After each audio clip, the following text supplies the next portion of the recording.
फैसलाबाद में सब्जियों और फलों की कीमतों में कमी न आ सके। सरकारी रेट लिस्ट की बजाय दुकानदार मन माने दामों अशिया फरोख्त करने में मसरूफ अमल हैं। महंगाई की शरह में मुसलसल इजाफा रिकॉर्ड किया जा रहा है। फल और सब्जियों समेत जरूरियात जिंदगी की तमाम अशिया आम आदमी की पहुँच से दूर होती नजर आ रही हैं। शहरियों को भी महंगाई की वजह से काफी मुश्किलात का सामना है। मार्केट में देखा जाए तो मार्केट में भी सरकारी रेट लिस्ट पर अमल दरामद नहीं करवाया जा रहा, जिसकी वजह से मुनाफाखोर मन मानी कीमतों पर अपनी मर्जी के मुताबिक रेट के साथ अशिया फरोख्त कर रहे हैं। फलों और सब्जियों की कीमतें देखी जाए तो सरकारी रेट लिस्ट के मुताबिक अदरक 730 रुपए जबकि मार्केट में 800 रुपए, लहसुन 330 रुपए जबकि मार्केट में 350 रुपए, धनिया 200 से 210 और आलू 70 रुपए में फरोख्त हो रहे हैं। इसी तरह अगर फलों की बात करें तो फलों की कीमतों में सेब 350 से 360 रुपए, केला 360 से 400 रुपए, आम 180 रुपए से 200 रुपए जबकि फालसा 180 रुपए से 210 रुपए के दरमियान फरोख्त हो रहा है। शहरियों को भी चीजें खरीदने में काफी मुश्किलात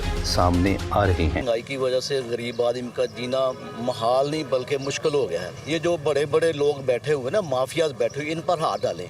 अगर महंगाई को कंट्रोल करना है तो ये छोटे छोटे लोगों को, दुकानदारों को तंग करने का ये तो कोई बात नहीं है। शहरियों का मजीद कहना था कि महंगाई की वजह से 2 वक्त की रोटी का असूल भी मुश्किल हो चुका है। ऐसे में फैसलाबाद की जिलाई इंतजामिया खामोश तमाशाई बने ये सब मामला देख रही है और न ही महंगाई को कंट्रोल करने का कोई खास इकदाम किए जा रहे हैं। शहरियों का हुकूमत और आला अफसरान से एक ही मुतालबा है कि चीजों को सरकारी रेट लिस्ट पर फरोख्त करने को यकीनी बनाया जाए। कैमरा मैन काशिफ नजीर के साथ मोहम्मद आसिफ, INA न्यूज़, पाकिस्तान।